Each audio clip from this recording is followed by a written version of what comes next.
No Cap family, what's going on, y'all? We got a special guest in the house. EYBL season is in full blast. Session 2, I believe, was just in Memphis. Session 3 was in Kansas City. For me at work, I had a local connection out there with a young budding Iowa prep star, but that concerns our guest today, one of personal friend, I think at this point, but one award-winning beat reporter at the Memphis Commercial Appeal, Jason Munz, Memphis Tigers basketball beat reporter. Jason, how are you doing today, sir? I don't know. That's a very daunting introduction that you just gave me. I feel like I have to be extra good now because that was a very positive introduction. So I'm ready. Okay. All right. I'm good. I'm locked in. Okay. We're just we get paid to use words and we throw out extra good in the first minute. I won't hold that one against you. Okay. I know. I'm sorry. We know we're pretty cool. We talk pretty often. Can you give me a speed run through your own personal journey to this point, taking the Memphis job and what you said, 2019? Just a speed run, brother. Well, so I started working in journalism when I was still in high school at the Natchez Democrat, the daily newspaper in Natchez, Mississippi. Basically covering high school football. And then once we got through that first season, I started doing different other things, both in the field and also not in the field, like in the office, doing some different things that aren't exactly done anymore by the industry. Like that's how old I am. I know that you like to pick on me about that. So this will what kind of things are you talking about? Well, like print related things. Like I would be in charge of taking calls from high schools, like working like the editor's desk. Okay. Sort of, but more of what we called it back then. Pagination is what we called it back then, and also agate. Okay, I've heard agate. Okay. Yeah, like pagination. Is that what the word you said? Agonation. Yeah. Pagination. Yeah. Pagination. That's a clip. Yeah. I clip that like one. The act of the task of putting pages, the actual physical pages together, like putting all the headlines on the physical page, putting all the stories on the page, the photos, that sort of thing, and then sending those pages to pre-press and then the press, and then obviously it comes out looking like this. So yeah, that was what I kind of started doing when I was in high school, and then from there I went to college and did some like different freelance work off and on for the. You're not gonna tell the people where you attended university at? Oh well, I guess I could. Yeah, the University of Southern Mississippi. Currently, Oh, go ahead. You were about to brag on your school, I believe. Go ahead. Yeah. Well, I was gonna say that currently the number 7 team in the country in college baseball, and getting ready to host one of the 16 NCAA regional tournaments this week. They start Friday in Hattiesburg. It's Southern Miss, Virginia, Jacksonville State, and Little Rock, and so that's the Hattiesburg regional. But yeah, that's where I went to college, and did some freelance work for the Hattiesburg American while I was in college. And took a news reporter job in Picayune, Mississippi, as my first job out of college, and then from there got on full time at the Hattiesburg American, where I worked for 12 years total. And then came to Memphis in 2018. What's the craziest thing you did for work before the Memphis? You've done a lot of crazy things for the Memphis, but it's all in the sports realm. Usually, I don't know if you've had to foil any documents. What's the craziest thing you did in Mississippi before taking this job? Well, I'm looking it up right now to get the exact date, the exact year that it happened. I mean, there's really nothing that compares to this, and I do hate to bring the podcast down because it's not particularly a good story, but it was I figured it was something crazy.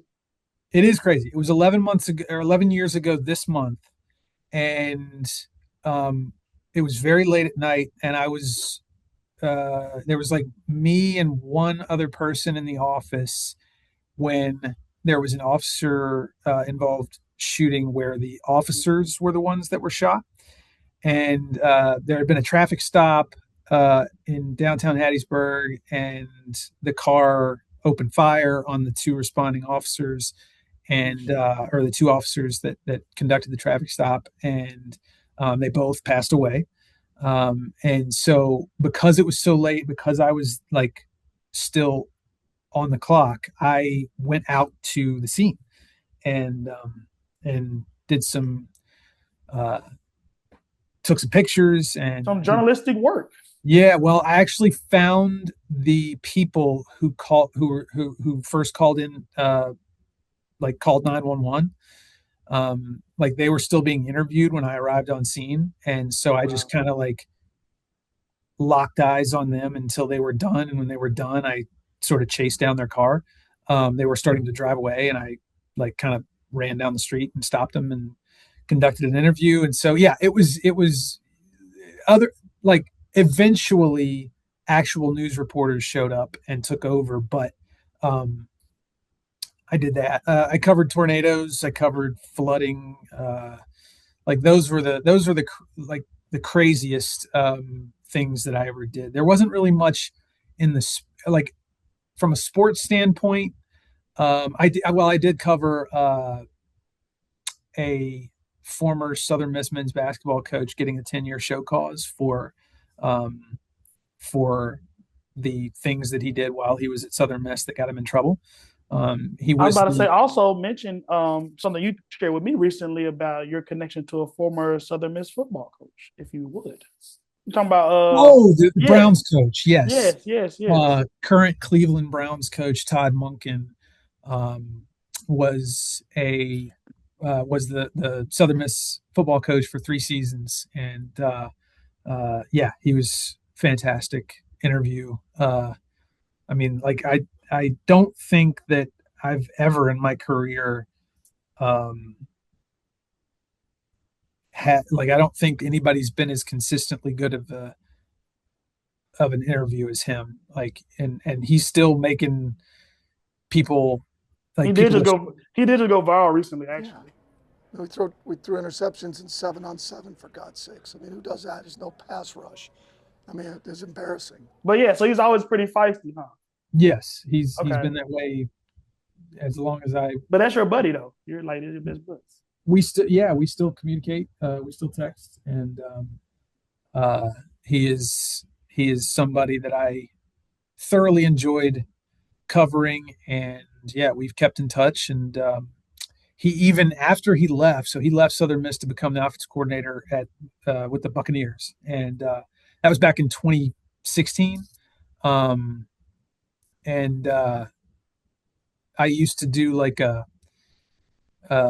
with the baseball program, I did like 3 seasons of a web series, like a semi-scripted, behind the scenes, like web series that we did for 3 seasons. And he actually was a guest on one of the episodes one season. So like we've stayed in touch, and rooting for the Browns this season. Oh, that's a sentence. Clip that one too, Nick. That is a sentence. That's a sentence for you. Well, actually, my wife is a lifelong diehard Browns fan, so we're rooting for the Browns anyway. But extra rooting to like tie it back to the extra good at the beginning of the season, at the beginning of the episode. Extra rooting for the Browns this season. That's a bad affliction Miss Aaron got right there. I hate to hear that. Munz, you've been 2026, 2019, so 6-7 seasons on the Memphis Beat. You've seen a lot of ups, obviously. Kendrick Davis, I've even 29-5 year. You've seen a lot of downs last year. From your perspective, how did this year's roster come together? Obviously, think about you missed on Garland initially, but you maybe come away with a player that may be better than him in Tylik Weeks that you wrote about. Yeah, I mean, they had a couple of misses, and Penny even kind of alluded to that in one of the couple of times that we've talked to him since he's put the roster together. But for the most part, they got everybody they were wanting to get. And as we sit here today, he's got 14 of his 15 spots filled. remains to be seen whether or not that's going to stay that way, but we'll cross that bridge when we come to it. But yeah, it was like, to me, the way they put this roster together is way, like, it's just so much better than it was the way they did this last offseason. And I mean, I think there are a variety of reasons for that. Number one, Penny is, like, he came close to getting let go after the way last season went, and so he's How close? How close? Close enough where they had to have a press conference to say he was coming back. Like, close enough where the school had to issue a statement saying we're keeping Penny Hardaway. And I mean, Penny didn't shy away from it. When he finally sat down with the media, he was like, it took me almost losing my job to realize that I had to do things a different way in certain areas. And so I think, like I said, that's more him talking than me, that he had to change a few things about the way he puts together a roster to avoid another season like the one they had last year. But I just think they were way more intentional with their approach. And I think part of the reason for it looking different and feeling different this offseason was the addition of a general manager, Gabriel Harris, who comes to Memphis from being the general manager of the Stockton Kings, the Sacramento Kings, G League affiliate. I think he's had an effect on the success, or at least the surface level success of the Tigers putting together this roster. And you got to also credit the new blood that Penny added to the coaching staff with bringing Tony Madlock back, former Memphis Tiger player. They were teammates back in the 90s, and then Tony was on Penny's staff his first 3 seasons at Memphis. I think it was 3. It may have been 4, but I'm pretty sure it was 3. Anyway, he left to become a head coach. He's now back as the associate head coach. I think he's had a big impact on the way the rosters come together. And then as well, the new assistant coaches, Sean Mock, who was at Tulane for the last 7 or 8 years, and Trevor DeLoach, who comes over from Charlotte, and then Steve Wright, who comes over from Missouri. I think, having those guys on staff has helped Penny and Memphis get the players that they got. Okay. We talk a lot. Mm-hmm. I had a recent guest come on talk about Tigers basketball. The roster was not complete, or even close to complete, actually, when we spoke. Now speaking with you, looking at your lovely face, the roster is all the way complete. The punctuation to the roster that I was most curious about, that we have not personally talked about that much, was Maximum Logi. How do you say his name? Well, he pronounces it Maxime Logie. Maxime Logie. Yes. Sounds perfect for the French baguettes. Yes. He is very, very French. As you mentioned, he actually played under Thomas Isolo. Well, that was Jonah, my colleague here at the Commercial Appeal, Jonah Dillon. He's the football beat writer. He pointed that out, so he gets friend of the show as well. Yes, Jonah Dillon. Jonah Dillon gets the credit for that one. But yes, he did. He would have been on a team that was coached by Tomas Isolo. We personally, and Tiger Twitter, I guess, made a big deal about needing the punctuation to the roster, as I mentioned, to be a serviceable big man, especially after the mishap that was Aaron Bradshaw last year. Very theoretical, flashed in certain aspects, maybe the Baylor game, but not a consistent impact game to game. One game that obviously, it is not the same effect that Penny has had in the past with somewhat dubbed the AAC Avengers, but that is somebody that played against Memphis last year, Maxime. I remember him being very athletic, protecting the rim very well, dominating Bradshaw in that matchup. A continuation of the trend that you saw. Kobe Rogers from Wichita State. So what are your thoughts on Maxime? And obviously, do you pair him with a Cornelius Williams at the 4? Is Cornelius Williams not a backup 5? And what do you think? What does a guy with that little level of athleticism and rim protection raise the ceiling on this team? Well, I mean, it certainly helps, because without him, you're pretty much, you got Cornelius Williams, and that's your big man situation. Like, if you didn't go out and get another guy, then you were going to be in really It was going to be dire straits for your front court. But so there's that, like there's that part of it. It makes it a major addition. Now, um, it would not surprise me at all if he is the starter at the 5 once the season starts. But I do think that it's going to be a real competition between he and Cornelius Williams. Can you play them together? Probably, but I don't know that you want to because spacing. Yeah, spacing, but also, like if let's say they both get into foul trouble or something in some game or something like that, and they both have to come off the floor, well, then you're super small. If you kind of stagger them and use them both at the 5 interchangeably, then you sort of give yourself some wiggle room there. But I don't know. I'm sure there will be some situations where you see them both on the floor at the same time. But I think predominantly it's going to be one or the other at the 5, and then they're going to do something different at the 4. Like, I'm not so sure that there's going to be a quote unquote 4 on this team unless those two are on the floor together, or unless they add somebody later in the process who gives them that flexibility. Like, to me, when you're looking at what they have right now and you're sort of projecting a starting lineup, I think it's going to look like Jayden Reid at the point, Brandon Cummings at the 2, Tylik Weeks at the 3.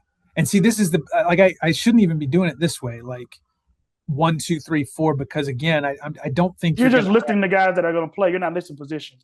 Yes, I'm not so sure. So I'm saying who is. So keeping that trend going, you have those 3. You have either Williams or Logie, whatever you just said. Logie. Who is Logie? Who is Logie. Logie? Logie. Go ahead. Sorry. You're good. Who would be the other person, the 5th person to round out the starting lineup, regardless of what position they play? Well, is it what? Vehars? I know Roman was big on him. Vavers. Yeah, like, to me, I think he's your starter. He's your 4th starter in that non-5 in the non-5. So just list out that 5 for me clearly again. Yeah. So I think it's Jayden Reid, Brandon Cummings, Tylik Weeks, Rehards Vavers, and either Maxime Logie or Cornelius Williams. Like, to me, as we sit here today, given what we know they have coming in right now, to me, that's what it is. And maybe you tinker with the spot that I have Vavers in right now. Maybe a Thedford, maybe like perhaps I don't see Jerry Dang being a starter, or Fred Smith. We'll talk about that later. Yeah, I mean, like, I don't think Fred Smith is a starter, but, like, sure, you could see if he's like on the team once the season starts, ready and willing to go. Yes. Then, yeah, like if he's on the team when the season starts, then I could see him being playing some of that 3-4 area.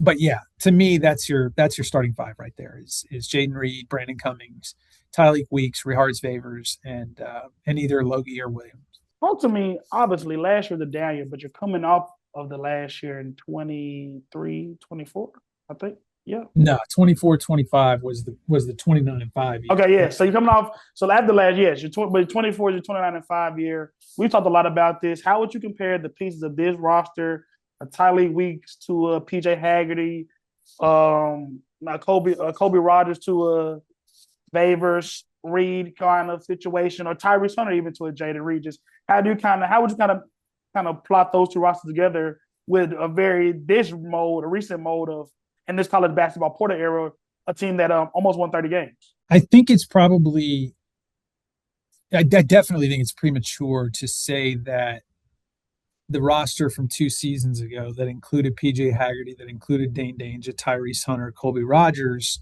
and so on, I definitely think it's premature to say that this roster that Penny has put together this offseason is like that the ceiling is as high. Like, I don't think you can project this roster the way you could project that roster. Like, you knew going in what you had in Tyrese Hunter. Like, So you knew what would you put the ceiling on this roster then as of right now? making the NCAA tournament. And I know that that's all that happened with that team from 2 seasons ago.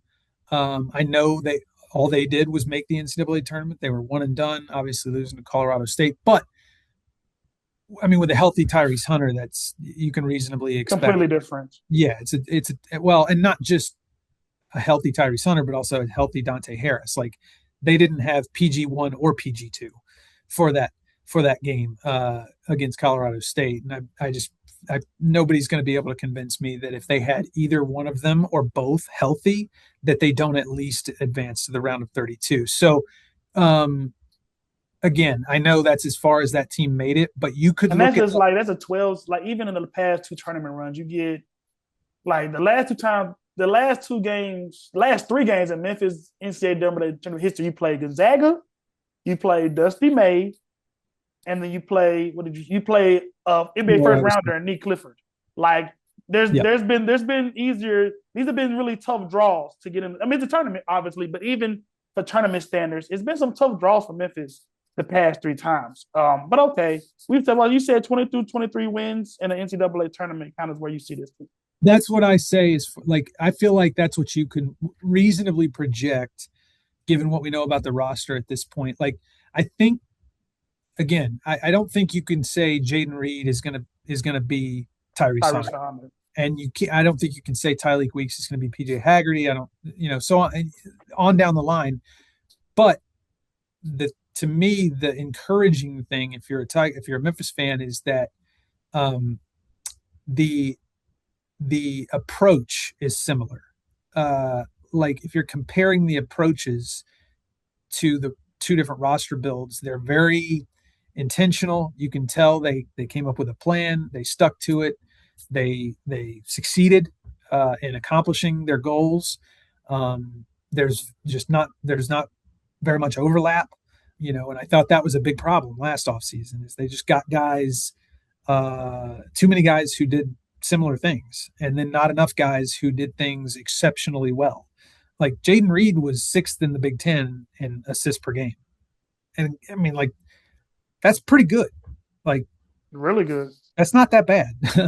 And then Tylik Weeks is the #1 scorer in the Sun Belt. And we could sit here and talk about, but it was a Southern Miss. Yeah, but it's the Sun Belt. Well, the Sun Belt and the American are getting closer and closer every day. Very much so. To being very similar. So it would have been first-team All-American for sure. Yeah. Conference, not national. Right. All conference. And you can, we talk about Rahard's Favors. Like, we know exactly what he's bringing to the table. There's no confusion. He was a 41% 3-point shooter at Washington State last year. He knows exactly what his role is on this team. And that's, like, the role definition with this roster build and the one two off seasons ago are, like, very similar compared to last year, where there was just confusion with, I think Curtis Givens III thought he was coming here to be the one of the main point guard, even though Doug McDaniel had already been signed. I mean, I think that was probably, like, there's just too much overlap there with like Doug McDaniel and Curtis Givens III. And then, there was overlap in other areas, and there's just not that with this one. So everybody knows what they're coming here to do. And also depth wise, I just feel like, comparing this roster build to the one from last season, like, they didn't really have any quality depth in this offseason. You've got guys like Luke Almodovar, who was the leading scorer at Southeast Missouri State. Like, he might even be a third string 2 guard. Like, if in certain situations, like if Julius Thedford is the primary backup at the 2, I'm not so sure about that. If it's gonna shake out that way. But we're talking about roster constructions. I know your time is valuable, buddy, and I appreciate it. Say more words on the Fred Smith situation and where it currently stands with Memphis. Yeah, I mean, it's been this way for the last few weeks. What is this way? Well, he committed, obviously, and I don't remember the exact date, but I think it was in April. Uh, Verbally committed, had the big ceremony. Counselor was there. It had been obvious for a long time that he was going to pick Memphis. He picks Memphis, and then a couple weeks later, you start to hear whispers that maybe he's not 100% sold on like honoring that commitment to the Tigers. And I mean, I've reached out to his dad and him multiple times over the last couple of weeks to like find out why he hasn't signed. And as of today, May 26th, he still hasn't signed. So he's the only guy on the team who hasn't signed. Even Logan. And had they responded to requests to speak with you about that? They have not, and that's fine. Like that's well within their right. But then it also, it opens the door for more speculation. The sources that I have tell me that this is over money, that this is a holdout essentially. Where would he be going if he doesn't go to Memphis at this point? I'd love to ask them that, but again, they're not giving me the opportunity to ask them that. I'm not so sure that it is like I don't know that there are other schools that are like threatening to swoop in and steal. That's what I'm saying. Like what? This seems like a power move with no leverage. Now I have heard that being said, I have heard that Louisiana Monroe, who just recently hired Jermaine Johnson as an assistant coach, Memphis native, former Tiger assistant coach Jermaine Johnson. They recently hired him. There's obviously that connection. Like there's, JJ has a connection with Fred.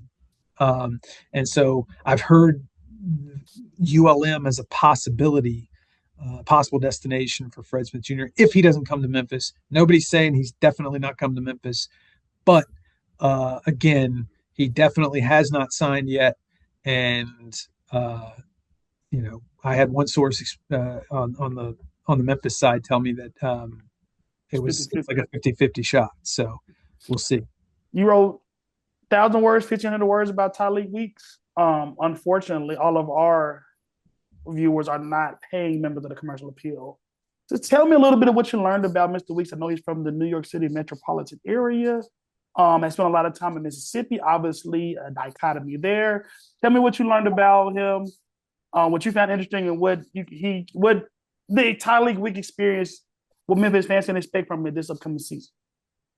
I mean, every dealing that I've had with him has been positive. He seems like a really eager, just sort of passionate about basketball guy. He, this is another difference between this roster and the roster last season. Like I've spoken to pretty much everybody who is coming in this offseason. I did the same thing last offseason. Very few of the guys that I talked to last year talked about winning being a priority. And almost all of them have said that, have told me this year, like without me even asking, that their top priority is winning. And Tylik is at the top of that list. Like he went way out of his way to say, to like emphasize how much winning is a goal of his. And as we've talked, that kind of mindset matters a lot in recruiting, and that was not prevalent last year. I had a lot of losers last year, and the Weeks, that USM made a good tournament run. Jayden Reid was competitive in the Big Ten. I think who else? SEMO. I think they were good last year in the conference tournament, I believe. Usually, like you said, Josh Holloway made the NCAA tournament at Texas A&M. Favors was at Washington State. They didn't have a great year. SEMO was okay, I think. You tried it. Come on now, you tried it. Well, keep going now. Keep going. I don't know what you mean. Memphis native Josh Holloway, another addition to this Memphis basketball signing class.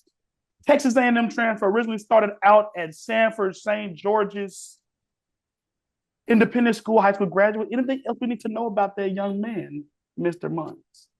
Anything else that you would like to bring up and initiate that is important to that young man's journey? Well, I just think, obviously, you can't talk about Josh Holloway without talking about the incident that made headlines for years his I guess run in, or I guess we'll just call it an incident with Ja Morant during a pickup basketball game where some tempers flared and there was an altercation. Anyway, there was legal things that happened that ensued after that, and but I like speaking specifically from a basketball standpoint, a Tigers basketball standpoint. I think he is going to be a good depth piece, huh? A nice addition to this team. Yes, I think he's going to be. I think he's going to play quite a bit. I would expect him to come off the bench and give them, like leadership. I mean, he's a guy who has been to the NCAA tournament multiple times. Like he was on that Sanford team that made a run. They had the game against Kansas State, I think, 2 years ago. I'm just going to talk to a blank screen. Yeah. So he's been to multiple NCAA tournaments, and I think that's invaluable to any roster. You got to have people who've been there before, who know what it looks like, who know what it takes, and that's what made Tyrese Hunter so valuable beyond just his stats and his production on the floor, but like he provided leadership in the way that a lot of other guys couldn't because they had never been to the NCAA tournament. But Holloway has been to the NCAA tournament multiple times, and so I think that's going to help. And obviously, him being from Memphis, that's going to add another layer of a positive attribute to what he brings to the table. So yeah, I think he's going to be important to. You're a big fan of young Josh. You're a big fan of him. So that's I don't know Josh. Josh. I'm a fan of his addition. Okay. And then, like you said, it is a core. You talk about Josh, you talk about Fred, you talk about Solo. There are some roots to trying to bring back that Memphis. Even Tylik, not originally from Southern Miss, but Natchez is right down the road. It's kind of a little synergy there as well. So kind of trying to bring some of the ethos back to the program. Probably the most interesting thing that I found about Tylik Weeks in talking to him is that he was an athlete growing up and everything, and anyway, COVID hits and he puts on a little bit of weight. Mm-hmm. And like in New York, as we all, yeah, exactly. But in New York, like everything was closed, like all the gyms were closed. They even went so far as to take down all the rims at all the public parks in New York, in the state of New York. Like they took all the rims down, so you couldn't even go outside and play for a long time. So anyway, he pretty much gets like at home inside all the time, playing video games and not eating the best. And so like he's telling me this, and he's telling me I knew I gained weight. But even when high school basketball started back up again, I didn't like weigh in or anything. So he finishes his high school career, goes to a prep school. Day one, they weigh him in, and he's like 301 pounds at like 6'7". I was about to say it. Whew. Yeah, that sounds like a left tackle. Boy. He said he had got up to his heaviest was 310 pounds, but he was 301, and he goes, he's telling me this, and he goes, I knew I had gained weight, but I didn't realize it was that bad. And I said, well, how do you not realize that it was so dramatic? And he basically was like, well, I didn't get sloppy. And that was the way he phrased it. And then he said he was also like still windmilling in games and stuff. So he just didn't think anything of it. What is his best way to play it? Did he say? He said that he's around 220 right now, and that's going to be where he's probably going to stay, right around there. So he's lost a lot of weight since prep school, and so yeah, he's like 6'7", 220, and his nickname is the Bully. And that's kind of how he plays. He just will put his head down and do whatever it takes to get to the basket. And say more words of him, because we've talked about privately, guys like David Jones and PJ Haggerty have come to Memphis as not great shooters and have become good shooters. Yeah. That would be a hopeful arc that they could continue with him. But yeah, how would you compare DJ Jones, All-American, I believe, at Memphis individually, but obviously team results not the best. PJ Haggerty, All-American at Memphis, great regular season, kind of flops in the moment. How would you compare Weeks game wise and team orientation wise to those two guys? Yeah, I mean, I think it's given what we know about, like, you can just look at his track record. Tylik Weeks we're talking about. You can look at his track record and see that he doesn't shoot the three ball very well. He shot, like, over the last 3 seasons, 2 at junior college and 1 at Southern Miss. It's like low 20s in percentage. So it's pretty consistent. Like, there's not one season where he shot it really well and then one season where he just tanked. It's pretty consistent. So it would be a big turnaround if he shot like over 30%. Now, there are those around him who are confident he can do that. And not only those people are telling me this, as well as Tylik is, that's a big thing that he's working on this offseason, is his outside shot. But we'll see. Now, David Jones was not a great shooter before he came here. He shot it pretty well while he was here. PJ Haggerty, not a great shooter before he got here, shot it pretty well once he was at Memphis. And those two guys, like, Tylik is, like, as far as like his physical stature and his physical build, he's a little bit like David Jones.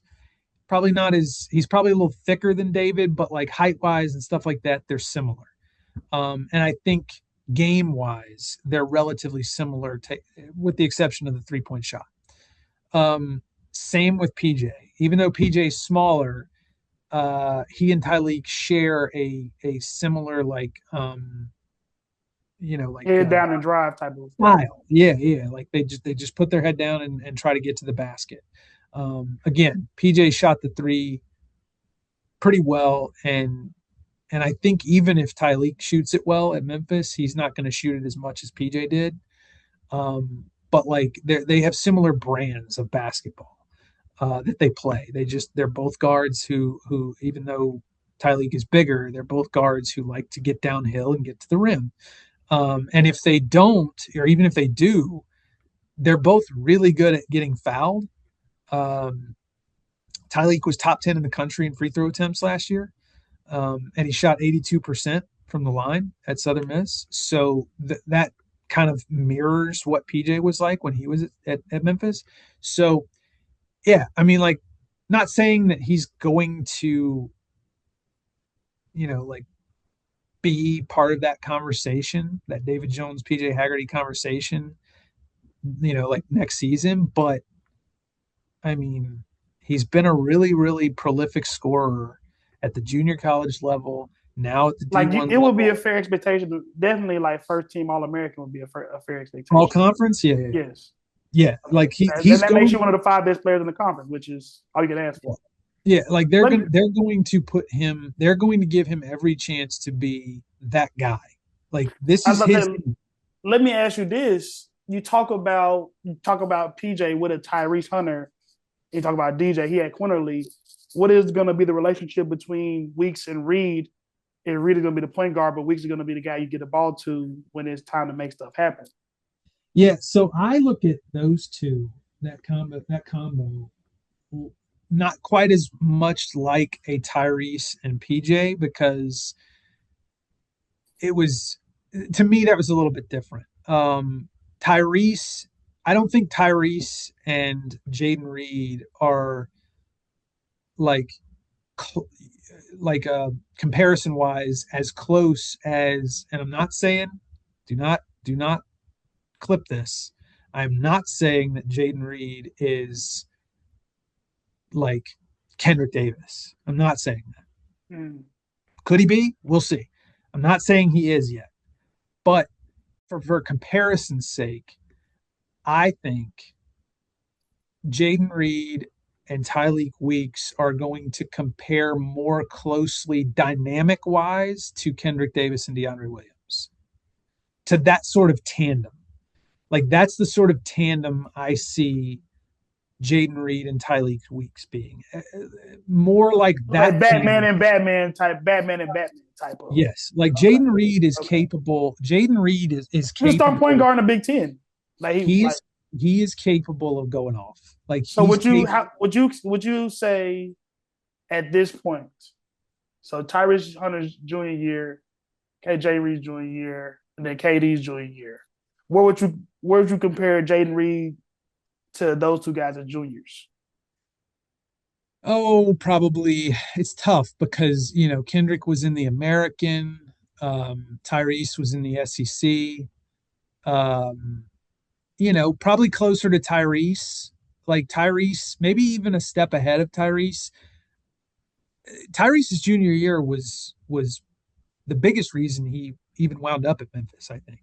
Like he had a really big freshman year at Iowa State. He had a really nice sophomore year at Texas, but by his standards, he took a step back as a junior in his second season at Texas. Jayden Reid, even though he is not regressing currently. No, he averaged like 10.5 points and 5 assists in the Big Ten. So like if you're just talking about strictly comparing the junior seasons, now KD as a junior at SMU averaged like 22 points a game or something. Like he was All-American type level at SMU. I don't think Jayden Reid, I'm not going to project him to that by any stretch, but I don't know, like maybe you can say that Jayden Reid is at least on par with what Tyrese Hunter was at Texas as a junior, and maybe even a step ahead, because again, he averaged 10.5 and 5. Now on the flip side of that, they were not good. Northwestern was not good. They were 0-13 against NCAA tournament teams last year. They were 13-19 overall, 0-13 against NCAA tournament teams. He even lost his starting job at one point. So came off the bench for like 5 or 6 games midway through the season, and then he eventually got back in the starting lineup. But I'm just saying, I think that from a tandem dynamic standpoint, I feel like Jayden Reid and Tylik Weeks have the potential to be closer to the dynamic that Kendrick Davis and DeAndre Williams had than, say, Tyrese Hunter and PJ Haggerty. All right, buddy, your time is valuable. I'll end with a quick hitter. Two-parter. Give me your coolest moment covering the Memphis Beat, and in the spirit of previous guests, give me your University of Memphis Mount Rushmore. Like we're talking about just basketball Mount Rushmore, or anything dealing with the University of Memphis. Somebody said Fred Smith, I think, in the last one, honestly, or in the comments. Oh, Fred Smith, the late Fred Smith. Yes. So anybody, is the four most important people to Memphis sports to you? Interesting. Penny Hardaway. D'Angelo Williams, John Calipari, and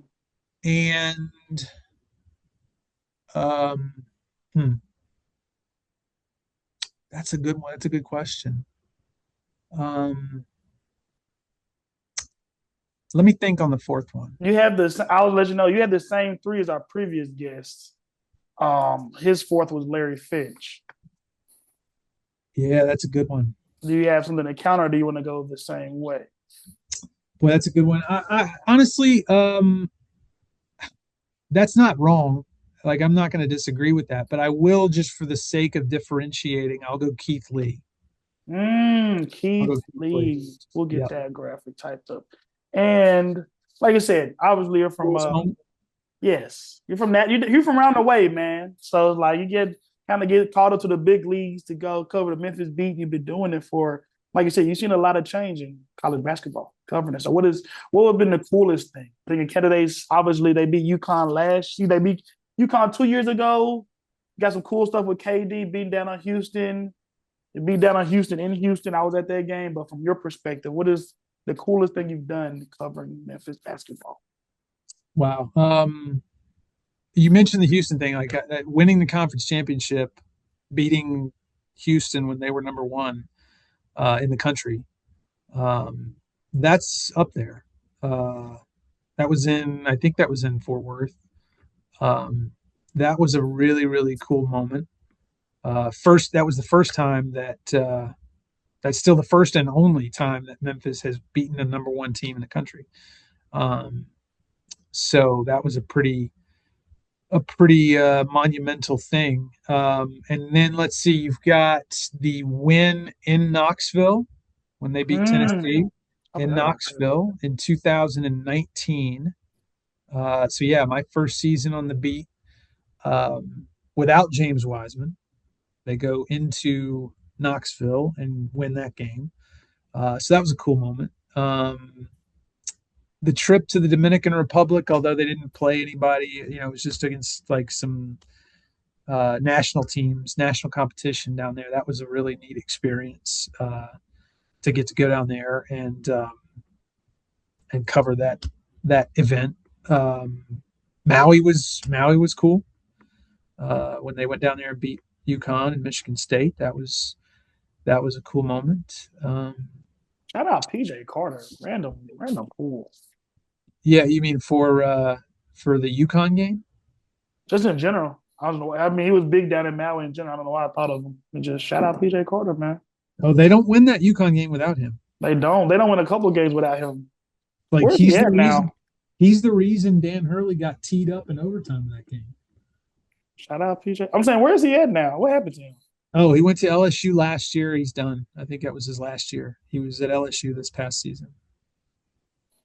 He was actually at the he went to the Tulane game, the Memphis Tulane game in New Orleans toward the end of the season last year. He was there. So he's still very much got friends on the staff and on the roster. I don't know about this roster, but yeah, shout out PJ Carter. They don't win the Rice game in Houston 2 years ago. That where Rice put a huge scare into him without him. So yeah, he was big. He was big that year. All right, buddy. Anything else you want to say that you haven't said yet? Yeah, Josh. Just to you, I cannot thank you enough. You've been a wonderful host, a phenomenal interviewer, and thank you for having me on. It's been a privilege, an honor, and I can't express to you enough how happy I am that you asked me on.